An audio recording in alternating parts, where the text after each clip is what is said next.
Hello and welcome back to Asset Guide YouTube channel. Central bank ने repo rate बढ़ाया है। जैसे ही सेंट्रल बैंक ने रेपो रेट को बढ़ाने का अनाउंसमेंट किया है, जितने भी लोन पे कर रहे हैं या जिन्होंने भी लोन लिया है उनके लिए काफ़ी बड़ी प्रॉब्लम हो गई है, क्योंकि अब उनका बजट बिगड़ने वाला है। ईएमआई उनकी काफ़ी बढ़ जाएंगी। तो ये सारी चीज़ें आज हम देखेंगे। तो सबसे पहले मैं बता दूं कि रेपो रेट बढ़ाने से आखिर होता क्या है। तो देखिए, जब भी रेपो रेट बढ़ता है तो ये आप जो इन्फ्लेशन है, महंगाई है, उसको इंडिकेट करता है। क्योंकि रेपो रेट बढ़ाने से कहीं ना कहीं जो सेंट्रल बैंक अदर बैंक को पैसा इशू करता है, उसके बदले में जो इंटरेस्ट लेता है उसकी दर को बढ़ाता है। और ये होता है मार्केट में जो मनी पहुंचा हुआ है उसको कंट्रोल करने के लिए, ताकि आगे आम नॉर्मल कस्टमर तक जो पैसा है वो इतनी ज़्यादा मात्रा में ना जाए। तो हालांकि ये पैसे को कंट्रोल करने के लिए दिया जाता है, जिससे कि महंगाई कंट्रोल में रहे। तो रेपो रेट तभी बढ़ता है जब महंगाई बढ़ती है। आगे हम देखेंगे और कई सारी चीज़ें, क्योंकि महंगाई बढ़ने के साथ साथ जब रेपो रेट बढ़ता है तो आपके कई सारे सवाल हो जाते हैं कि रेपो रेट होता है क्या है, महंगाई कैसे बढ़ती है, और एक और इम्पोर्टेंट चीज़ कि सीबीडीसी इसको कंट्रोल करेगी। तो सीबीडीसी काम कैसे करेगी, और इसको सीबीडीसी जो है महंगाई को किस तरीके से कंट्रोल करेगी, जिससे आने वाले टाइम में हमें ये दिक्कत देखने को ही ना मिले। इसीलिए सभी गवर्नमेंट सीबीडीसी पर या फिर अपनी डिजिटल करेंसी पर काम कर रही हैं। तो चलिए चीज़ें एक एक करके देख लेते हैं। आखिर रेपो रेट होता क्या है, महंगाई कैसे बढ़ती है, सीबीडीसी कैसे काम करती है, और सीबीडीसी महंगाई को कैसे कंट्रोल करेगी। तो बैंकिंग सिस्टम समझने के लिए, रेपो रेट समझने के लिए हमें बैंकिंग सिस्टम समझना ज़रूरी है। जब हम बैंकिंग सिस्टम को समझ जाएंगे तो बाकी चीज़ें बड़े आराम से समझ लेते हैं। तो देखिए, बैंकिंग सिस्टम का जो वर्किंग मॉडल है वो इस तरीके से काम करता है। सबसे पहले किसी भी देश का सेंट्रल बैंक रहता है। सेंट्रल बैंक मनी या टोकन इशू करता है और वो बैंक को दिए जाते हैं। सेंट्रल बैंक जो है बैंक से कुछ इंटरेस्ट लेता है पैसे जमा करने की, क्योंकि जैसे एसबीआई है या पीएनबी है, वो ऐसा नहीं कि अपनी मर्जी से कितना भी पैसा बना लेंगे। सेंट्रल बैंक उन्हें जो परमिशन देगा उसके बदले में वो चाहे बॉन्ड्स लेते हो। पुराने टाइम में ऐसा होता था कि गोल्ड के बदले में ही अपनी करेंसी को प्रिंट करते थे या करेंसी को जारी करते थे, लेकिन अभी ऐसा नहीं रहा है। अब बैंक अपनी प्रॉमिस सर्विस के अकॉर्डिंग, बॉन्ड के अकॉर्डिंग ये चीज़ें कर सकता है। तो बैंक के बाद जो है बैंक की सर्विस आ जाती हैं, बैंक के प्रॉमिस आ जाते हैं, उसके बाद एंड यूज़र तक ये सारी चीज़ें पहुंचती हैं। अब हम बात करते हैं रेपो रेट की, कि रेपो रेट कितना बढ़ा है। तो देखिए, रेपो रेट जो है 50 बेसिस पॉइंट बढ़ा है, और 100 बेसिस पॉइंट पर ये 1% बढ़ जाता है। तो अभी 1% नहीं बढ़ा, अभी 0.5% रेपो रेट बढ़ाया गया है। और ये पहले 5.4% था, जो कि अभी बढ़कर 5.9% हो गया है। तो जैसे ही ये 5.4% हुआ था तब से महंगाई और ज़्यादा बढ़ गई थी, लेकिन अभी ये 5.9% हो गया है। तो अब महंगाई और ज़्यादा बढ़ेगी। तो आपको ये बिल्कुल ध्यान रखना है। जिनकी ईएमआई चल रही हैं, चाहे वो कार की ईएमआई चल रही हो, होम की, घर की ईएमआई चल रही हो, या फिर और किसी दूसरी चीज़ की बड़ी ईएमआई अगर चल रही है, तो उनका बजट यहाँ पर बिगड़ने वाला है, उनके लिए काफ़ी प्रॉब्लम होने वाली है। अब देखिए, रेपो रेट क्या है। तो ये है सेंट्रल बैंक, जैसा आप देख रहे हैं, और साइड में है बैंक। तो सेंट्रल बैंक बैंक को मनी इशू करता है, उसके बदले में कुछ इंटरेस्ट चार्ज करता है, जैसे हमने अभी देखा। अब पहले ये इंटरेस्ट 5.4% था, अभी ये 5.9% हो गया है, यानी कि 0.5% की दर से सेंट्रल बैंक का जो है रेपो रेट उसने बढ़ा दिया है। यानी कि सेंट्रल बैंक बैंक को जो पैसा जारी करता है उसकी दर को उसने 0.5% बढ़ा दिया है, या कहें कि 50 बेसिस पॉइंट बढ़ा दिया है। तो उससे क्या होगा कि अब बैंक को, सेंट्रल बैंक को रिटर्न में जो इंटरेस्ट देना पड़ता था वो ज़्यादा देना पड़ेगा। और ये हमें 0.5% तो बहुत कम लग रहा है, लेकिन जितनी अमाउंट में सेंट्रल बैंक पैसा देता है या फिर बैंक जो है इंटरेस्ट जमा करता है, क्योंकि बैंक भी अपना बिजनेस करते हैं, तो वो आगे और ज़्यादा दर पर, हाई रेट पर लोन इशू करेंगे, जिससे कि लोग लोन को कम लेंगे। वो आगे हम अभी समझेंगे कि ये वो महंगाई पर किस तरीके से काम करेगा। लेकिन फिलहाल यही है कि जब सेंट्रल बैंक को हाई रेट के साथ अपना रिटर्न इंटरेस्ट देना पड़ेगा, तो वो भी अपने एंड यूज़र से, अपने कस्टमर से हाई इंटरेस्ट जो है चार्ज करेंगे। तो सेंट्रल बैंक का जो इंटरेस्ट रेट होता है वो इस टाइम बढ़ गया है 50 बेसिस पॉइंट, 0.5%।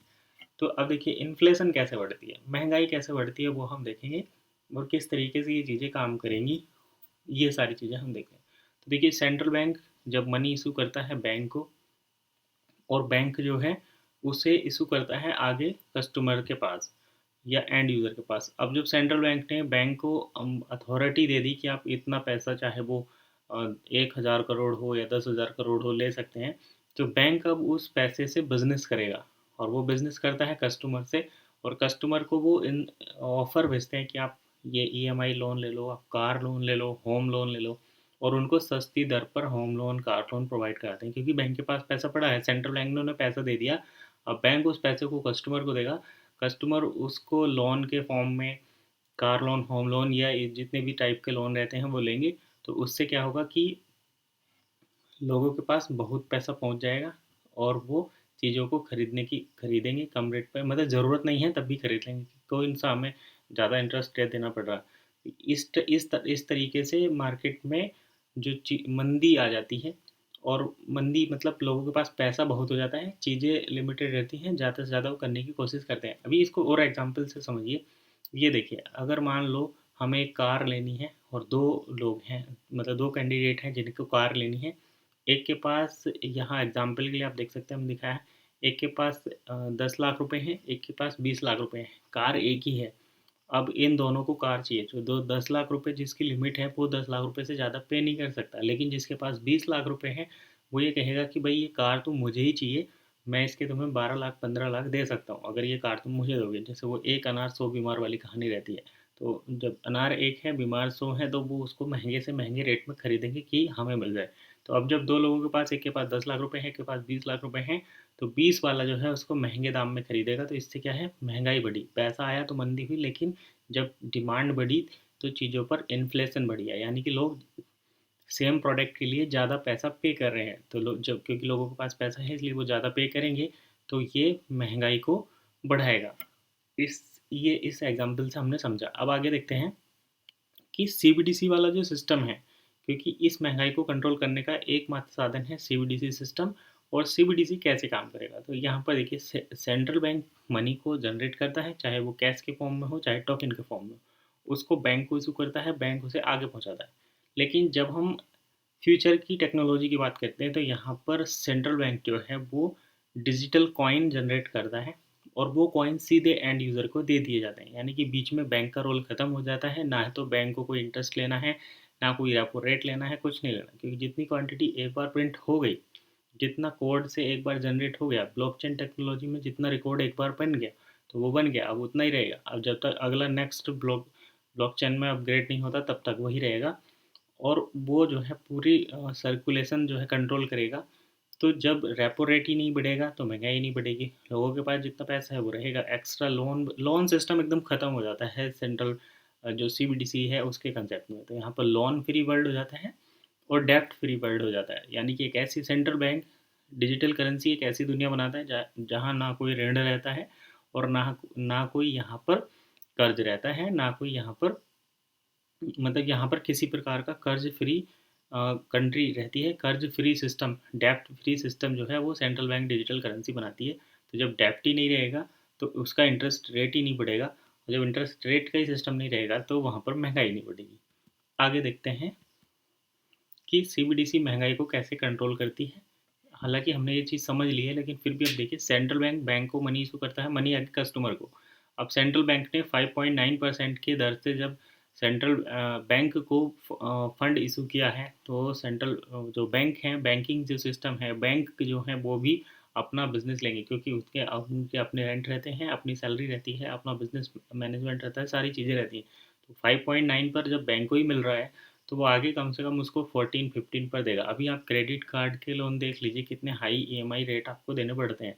लेकिन जब ये सिस्टम पूरा बैंकिंग ही यहाँ से बाईपास हो जाएगा, तो सेंट्रल बैंक केवल कस्टमर को कॉइन या डिजिटल टोकन इशू करेगा, जिसमें किसी भी बैंक का रोल नहीं रहेगा, और इंटरेस्ट की यहाँ पर बात ही नहीं आती, क्योंकि डायरेक्टली जितना पैसा है वो उसके पास रहेगा और वो उसे यूज़ कर पाएगा। यहाँ पर कोई ईएमआई सिस्टम या लोन वाला सिस्टम नहीं रहता है। तो जितना आपके पास पैसा है उसे ही आप यूज़ कर पाएंगे, नहीं है तो आप पैसे को अर्न करेंगे फिर यूज़ कर पाएंगे।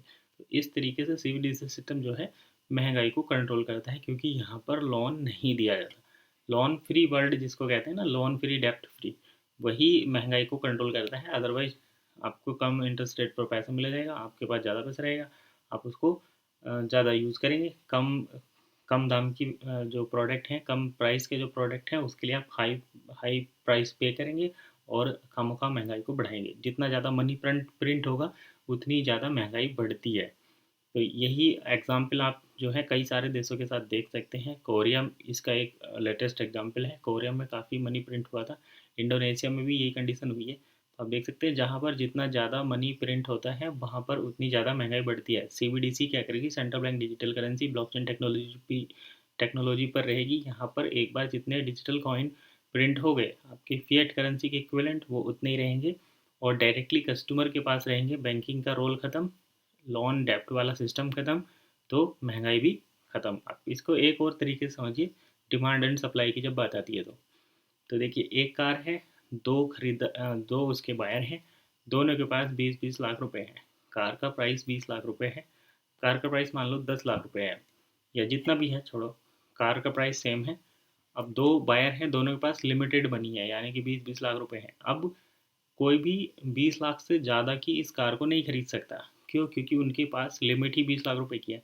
तो ऐसी कंडीशन में क्या करेंगे, ये दोनों अपने मनी को सेव करने की कोशिश करेंगे और चाहेंगे कि हमें कम से कम दाम में ये कार मिल जाए। तो ये अगर ये लोग रेट भी बढ़ाएंगे तो उसको 20 लाख से ज़्यादा नहीं लेकर जा सकते, क्योंकि इनके पास 20 लाख रुपए की ही लिमिट है। बैंक से कोई लोन नहीं ले सकते, कोई कर्ज नहीं ले सकते। तो ऐसी कंडीशन में क्या हुआ कि महंगाई जो है वो कंट्रोल होगी। तो ये सिस्टम सीबीडीसी से ही रहेगा। सीबीडीसी के इम्प्लीमेंट होने पर ही ये चीज़ें जो हैं काम करेंगी।